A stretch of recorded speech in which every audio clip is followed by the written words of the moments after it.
lighting is very important. You have to learn to invest back in your building. How many of you still have those plain bulbs? You know, the little fat bulbs. Shame on you. Who else? Who else? Who else? I know y'all seen those commercials. Those are the biggest energy users. It's not your fault. It's the people who do the advertisement, because they tell you, hey, this is a 100-watt bulb, and what you think of, oh, this is a 100-watt bulb, that light's going to be really bright. That's not so. Luminums is what gives you your light content. The higher that number is. The wattage is what the electric bill charges you. So when you get your bill and you like kilowatt, you find out what that watt means. So that's one of the things you want to do, is you want to make sure you have proper LED lighting, okay? And if you're not occupying that room, real simple, cut it off, okay? Heating and cooling, here we go. How many of you service your air conditioners? You do? Okay, well, good for you three. The rest of you, we got some things to do when we get back to that facilities. You want to make sure that your filters are clean. And on a nice, bright, wintry day, you can open up your blinds and allow the sun to come into the classroom, okay? Make sure that you know, one of the pet peeves in the teachers, being at a school, we used to be out in the those trailers. You know, you come to our room, the heat is blasting, and guess what? I got the window up. Y'all guilty of that too, not just me. You know, but you're keeping, I just want some fresh air in the room, but the heat is pumping and the breeze is coming through the window. That didn't make any sense in your house or in my classroom. Okay, so you have to just be mindful of things that you have to do, basic things that you do at your home, implement in your facilities, and have your teachers and your janitors to help you do those things. You know, you ride them, the children help ride the teachers and motivate them with the behavior modifications that you're going to implement. But at the end of the year, you can see a reduction in your bill, okay? Now, we're going to talk about identifying outside help, and Gail's going to come up and do that, because there is help for you. I'm in my office. If there are any ideas that you want to call and ask us to come out and look at, that's what your state energy office is for, okay? But the utilities have some programs that are available for you, okay? Come on, Gail.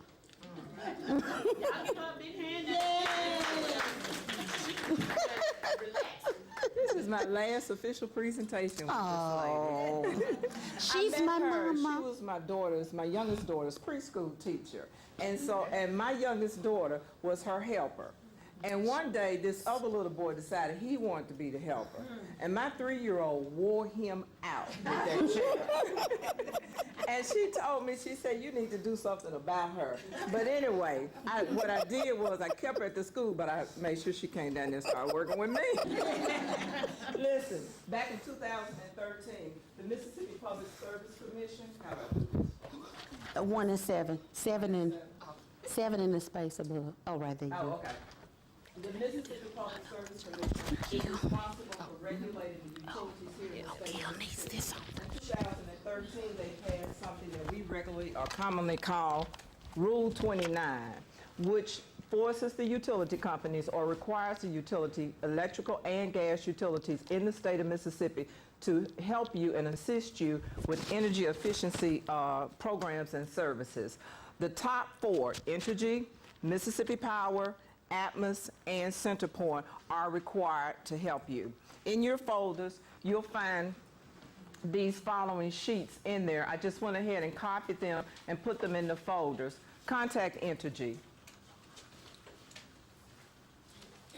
Contact Mississippi Power if you're in Mississippi Power service area. Contact Atmos. I just got my bill the other day, and I checked my email, because my bill comes through my email, and Atmos told me as a consumer that I can contact them about an energy audit. They have services for both you as a homeowner and for you as a consumer, as a business owner. So you want to contact them. If you're in CenterPoint service, they're a natural gas utility. If you're in their service area, they have services and programs to help you. primarily, and I asked the guy to be here today, but he sprained his ankle this morning. He has more information and more insight on what they're doing for business owners. Primarily, there are things like rebates for different products and pieces of equipment that you can buy that perhaps replace some outdated equipment in your facility that's using a lot of energy. You can now go in and buy a new piece of equipment and they'll give you a rebate on it. But I've given you the information. Contact them. Be insistent. Find out, be persistent. Find out what they can do for you as a homeowner, and more importantly, what they can do for you as a business owner. And so you want to contact them and find out what services that they have to offer. Don't let them put you off. Contact them, let them know, tell them, look, listen, I have a business, a child care facility. I want you to come out. I want you to look at my business. I want you to present to me the things that you can help me with. I've given you all of this information in your folder, so please contact them. Listen, they're required to do this, and so our job is to get this information out to you to let you know that these programs and services are available to you. Anything else? No. Okay. Well, All right. thank you. Thank you.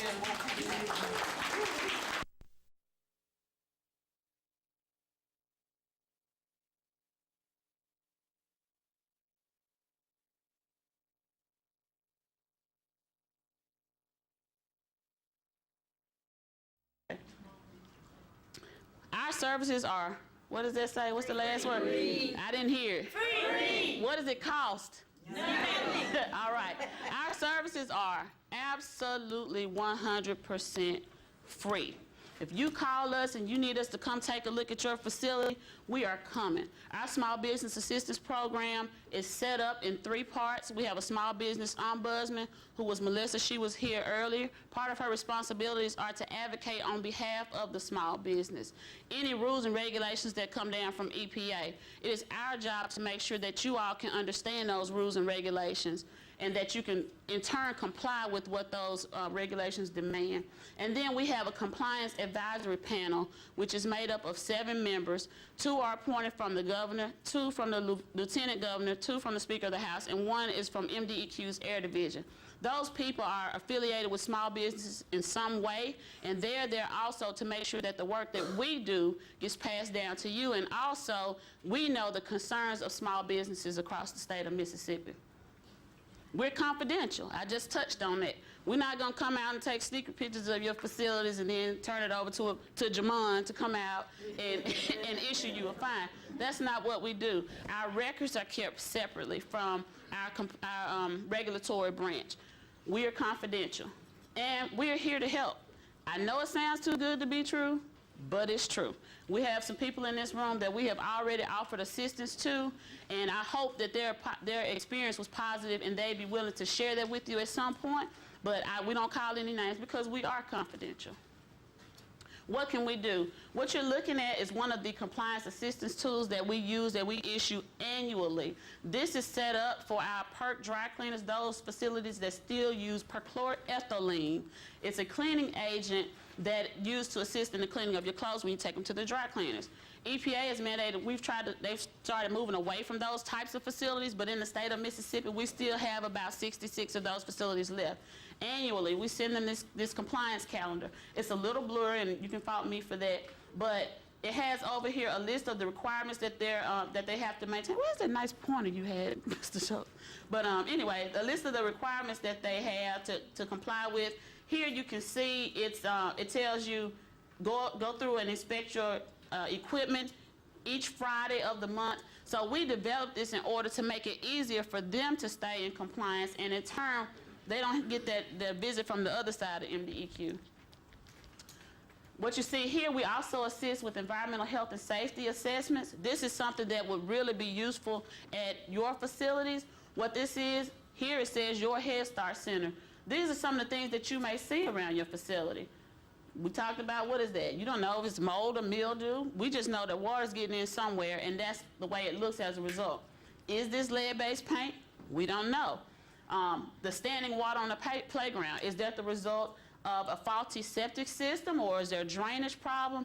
These are things that we contract out with an engineering service to come out and issue you a full-fledged 100% technical engineering report. This is a professional report. These people work with us. We pay them. So you don't have to pay them $125 an hour to come out to your facility to make sure what these problems are. Now, I said that, and I also go back and say, if we do find issues there, we're going to tell you what to look for. But as far as the actual testing of this, that cost would be incurred by the facility or the program that hosts you. We just go through, we'll make you a checklist, we'll develop you a nice calendar, whatever it is, to tell you what to look for. Recently, we've assisted some facilities that will be facing upcoming federal inspections. I don't know how many of you will have to deal with the same inspections, or even your state inspections. So we'll come through and we'll point out things to you, say you may want to take a look at this. It may be your air conditioner vent may has, growth or mildew on them, your window seals, everything down to where your exit signs are placed, if you have them on the windows versus the doors.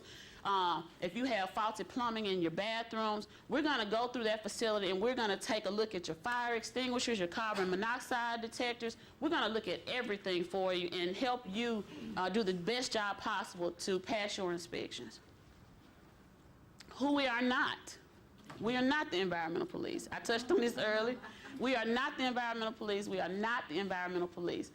Anything that we do for you is not to be turned into the hands of our regulatory agency, the regulatory division. We're not government spies. We're not coming in there to see what you got going on, to go and report it back to other facilities that operate like you. We are legitimately here to assist you with any environmental health and safety issues that you may need. And actually, this is something that is new for us. Like we keep going back to that phone call. It's not an area that historically we have undertaken, but it's when we said, well, why can't we help them? So we went out and we tried, and it has been successful. And so we want to keep that going. What do we want to return? I know y'all sick of seeing these surveys. But I will tell you now, we're not going to hound you for it, but we will casually mention it if we happen to cross paths. We just really want from you how to make our division, how to make the Office of Community Engagement, Small Business Assistance Program better. We're trying to expand. We work for a state agency. We want to be needed. We need to be needed. We are needed. These services are out there. We have money to render those services. Why shouldn't you guys take advantage of them? So after we get done with that, after we pay that engineering firm to come out that $100 or $125 an hour, this is all we ask for in return. And we use this, you don't even have to put your name on it. There is not a place on here for your name. So nobody even knows who we've serviced. All we want is for you to tell us how to make our services better. And you can send that back to us in the mail, you can fax it back, you can email it, you can send it on the Pony Express. We just want it back, okay? And with that, I am done. We have a toll-free 1-800 number. You don't even have to pay to call us. Y'all can call us free. Everything is free. But if you do need help, we do encourage you. We encourage you to please give us a call and let us assist you.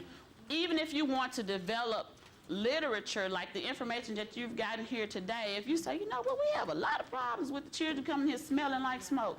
You may want to develop literature to send home with your kids.